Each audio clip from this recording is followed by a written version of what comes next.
Vallef, tio, sento el retras, tio. L'última calada i vinc, tio, l'última calada i vinc, tio. Espero que no em truquis mentre faig aquest freestyle, que serà una merda, tio, però bitch. A veure què surt amb aquesta base, tanco la llum perquè no m'alombri el sol del puto habitatge. Estic al meu ecosistema, tio, a la cova, aquí estic segur, tio. Aquí estoy seguro, me siento seguro como Casilla. Cuando hacía el anuncio me suda la polla, me suda el prepucio. Pero si esa zorra no viene, cabrón, me tiró por el puto precipicio. Y a veces que no la pillo, déjame que aprenda a seguir puto ritmo. Porque esta base me desconcierta un poquito. Ya lo sabes, cabronazo, con clase puedo fumarme la base y seguir siendo un puto señorito.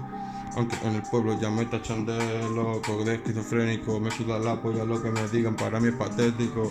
No acepto críticas, yo soy el crítico como el chicote. Pero no de cocina, sino de rimas malas, de esos fake que no me comen. No me llegan a los talones, ya lo sabes, soy su talón de Aquiles. Sí, yo tengo todas las claves para que esos se suiciden. Esos se suiciden, a mí que no me tiren.